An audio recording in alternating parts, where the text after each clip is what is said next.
Today I'm going to talk about what you'll get in the box when you first receive your twist press. You'll find that you'll have the twist press itself, the filter papers and your instruction manual. I'm also going to take you through taking it apart for the first time and then putting it back together. So if you take it apart, you'll find that you're going to have 4 key components.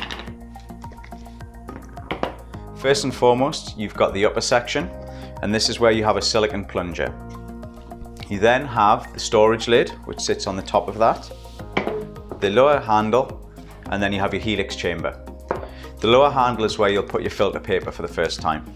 You may also find when you take it apart for the first time that the silicone plunger will come off. This is very easy to put back together, and that's something that we're going to show you a little bit later. Now you've unboxed your twist press, I'm going to take you through your first brew.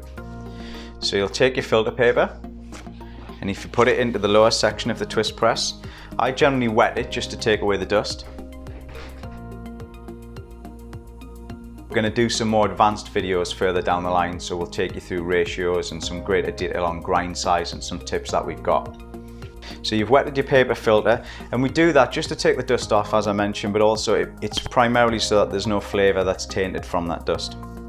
You've then got the helix chamber in the lower handle section, and you'll notice on the helix chamber that there's a line mark, and there's also a line mark on the lower helix, on the lower handle. And all you do is you put them together, put the lines together and give it a twist, and you'll hear that and click as well. On top of your cup, and now our recommendation is 15 grams of coffee to 250 grams of water. You can increase the dosage and you'll get the same yield at the end, but again, we're going to talk about that a little bit more when you want to do a higher capacity brew. But initially we're going to start off with the standard 15 grams to 200 grams of water. So we've got our coffee here, and we're going to put it into the helix chamber. Very important is the coffee that you use. We recommend anything between a medium and a fine grind. You can use an espresso grind coffee that you buy from the supermarket, but you've just got to be aware that you have to do a slower plunge because it will be a much higher pressure within the chamber. So once you've added your coffee, give it a quick shake to flatten the bed. And then what I want to do is I want to put in 3 times the amount of water as we have coffee, and this will be used to allow the coffee to bloom. So we've put in 15 grams of coffee, so we're going to put in 45 grams of water.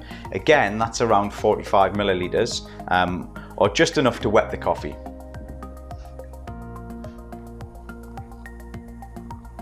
So we've added our water, and now we're just going to give it a quick stir, or you can give it a twist like this if you don't have a spoon to hand. It's important to try and dislodge the coffee and that it is wetted through and it doesn't stick to the edges, so ensure that you do that. We're now going to leave it for 30 seconds to bloom.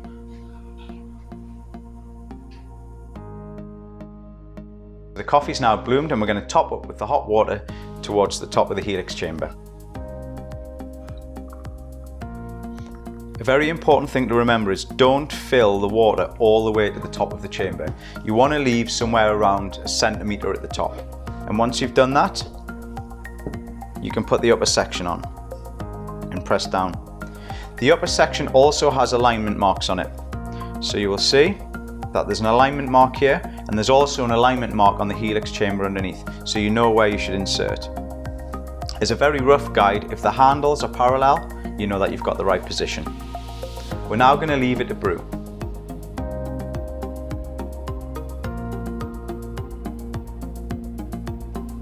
So we've now reached the end of our brewing time, and we're going to use the twist press. So all you do is apply a little downward pressure and then start your twist.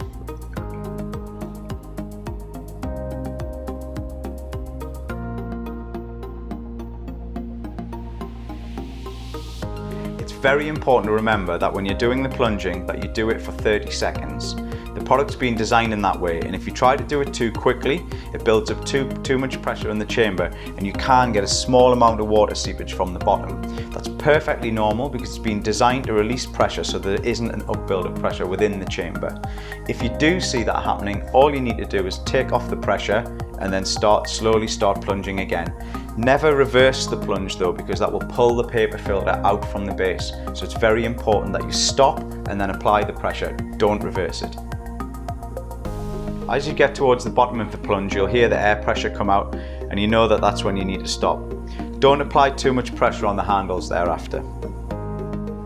Give it a quick shake to prevent the drips going anywhere, and you're done. You can enjoy your coffee as it is as a short black, or you may choose to top up with a little bit of extra water if you'd like to have a longer coffee.